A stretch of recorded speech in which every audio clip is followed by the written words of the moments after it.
Bienvenue à cette vidéo trimestrielle sur Personal Portfolio. Comme chaque trimestre, nous allons examiner ensemble ce qui s'est passé ces 3 derniers mois sur les marchés financiers, ainsi que les implications de ces développements pour les compartiments Personal Portfolio White, Yellow et Orange. Les 3 compartiments Personal Portfolio sont des fonds de fonds qui investissent essentiellement dans un portefeuille diversifié de fonds d'actions internationales, d'obligations et d'instruments de marché monétaire. Chaque profil le fait selon des pondérations spécifiques. En position neutre, les pondérations des obligations, des actions et des valeurs immobilières sont de respectivement 70%, 25% et 5% pour le compartiment Personal Portfolio White. Pour Personal Portfolio Yellow, les pondérations sont de 40% d'obligations, 55% d'actions mondiales et 5% de valeurs immobilières. Et pour Personal Portfolio Orange, les pourcentages sont de respectivement 20%, 70% et 10%.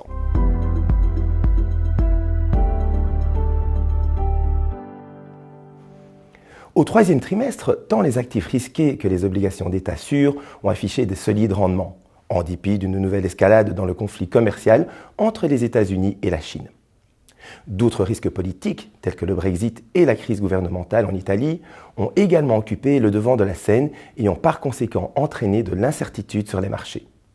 Les chiffres économiques sont restés faibles au cours des mois écoulés.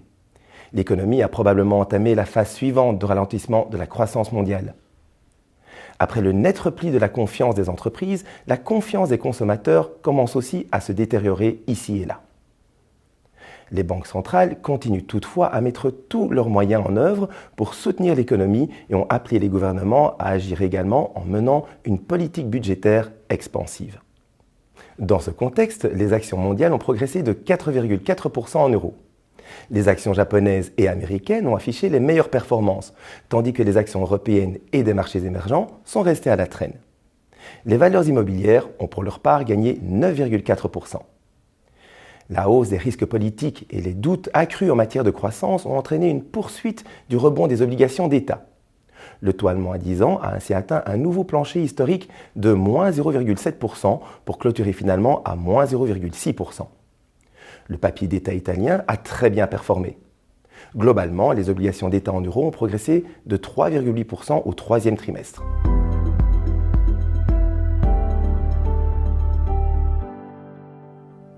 Voyons maintenant les implications de ce contexte pour les compartiments Personal Portfolio White, Yellow et Orange. Ces fonds, gérés activement, se sont ajustés de façon très dynamique au changement des conditions de marché. Ils ont ainsi entamé le mois de juillet avec une légère préférence pour les obligations risquées et une pondération neutre des actions. Étant donné que les chiffres économiques se sont encore détériorés et que les risques politiques ont continué à augmenter, ils sont devenus plus prudents fin juillet et début août. Ils ont ainsi adopté une légère sous-pondération des actions et de l'immobilier et réduit quelque peu le poids des obligations risquées. Parallèlement, les compartiments ont accru leurs expositions aux obligations d'État de qualité pour se protéger contre les doutes accrus en matière de croissance. En septembre, les éléments fondamentaux sont restés faibles, mais le sentiment politique s'est légèrement amélioré. Les compartiments Personal Portfolio ont dès lors décidé de mettre fin à la sous-pondération des actions et de valeurs immobilières durant la première moitié du mois. Sur le plan obligataire, ils ont également pris quelques bénéfices sur leurs obligations d'État de qualité, même si celles-ci conservent une place proéminente au sein des portefeuilles pour protéger contre les risques politiques et de récession. Vers la fin du mois de septembre, les compartiments ont à nouveau adopté une légère sous-pondération des actions. Ils ont surtout pris leurs bénéfices sur les actions américaines, bien que les États-Unis restent leur région favorite pour les actions.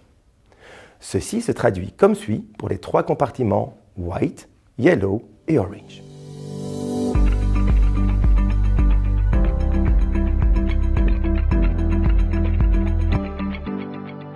Au troisième trimestre, tant les actions que les obligations ont bien performé. Les 3 compartiments Personal Portfolio ont dès lors pu afficher des rendements positifs appréciables. Le compartiment White a ainsi gagné 3,7% de juillet à septembre. Le compartiment Yellow près de 4%. Et le compartiment Orange 4,3%. Examinons ces performances plus en détail. La répartition tactique entre les différentes classes d'actifs a été légèrement pénalisante au troisième trimestre. La décision d'accroître le poids des obligations durant le trimestre s'est cependant avérée judicieuse. Mais la sous-pondération des actions et de l'immobilier durant la seconde moitié d'août a pesé quelque peu sur le résultat. Le portefeuille d'actions a affiché une performance similaire à celle de l'ensemble du marché. La sous-pondération du Japon et la préférence temporaire pour les secteurs de l'énergie ont eu un impact légèrement négatif. Mais ceci a été compensé par une bonne sélection des fonds. Le portefeuille obligataire a très bien performé, grâce surtout à la préférence pour les obligations d'État italiennes et australiennes. La décision d'augmenter la duration a également été rémunératrice. Quelles sont enfin les perspectives pour les prochains mois ? On ignore pour l'instant si le ralentissement de la croissance économique va se poursuivre ou si une véritable récession se profile à l'horizon. Aussi longtemps que les dépenses de consommation résistent bien, il est improbable que l'économie mondiale tombe en récession. Mais beaucoup dépendra de l'évolution du marché du travail. Les valorisations des actions ont augmenté, mais ne se situent pas à des niveaux inquiétants. D'un autre côté, les bénéfices des entreprises ont été sous pression au cours de ces derniers mois. Le marché s'attend à ce que les bénéfices augmentent de près de 10% en 2020. Mais ceci semble trop élevé dans un contexte de ralentissement de la croissance économique. Les banques centrales vont, quant à elles, tenter d'atténuer les conséquences pour l'économie réelle et les marchés financiers. Un soutien fiscal semble cependant aussi souhaitable, certainement dans la zone euro. Bref, l'incertitude politique persistante et l'affaiblissement des chiffres macroéconomiques incitent à la prudence. Les compartiments Personal Portfolio sont légèrement sous-pondérés en actions et conservent une pondération des obligations d'État quasiment neutre pour se protéger contre les scénarios de croissance défavorables et les risques politiques. Les valeurs immobilières et les obligations risquées méritent également une place dans les portefeuilles en raison de la quête de rendement persistante. Nous arrivons ainsi à la fin de ce rapport vidéo. Si vous souhaitez des informations plus détaillées sur les risques, les rendements, les frais et la taxation, vous êtes invité à parcourir les informations clés pour l'investisseur, le KID, que vous pouvez obtenir gratuitement sur le site www.personalportfolio.be ou auprès d'ING Belgique qui assure le service financier. Je vous donne rendez-vous au début de l'année prochaine pour dresser un nouveau bilan de la situation.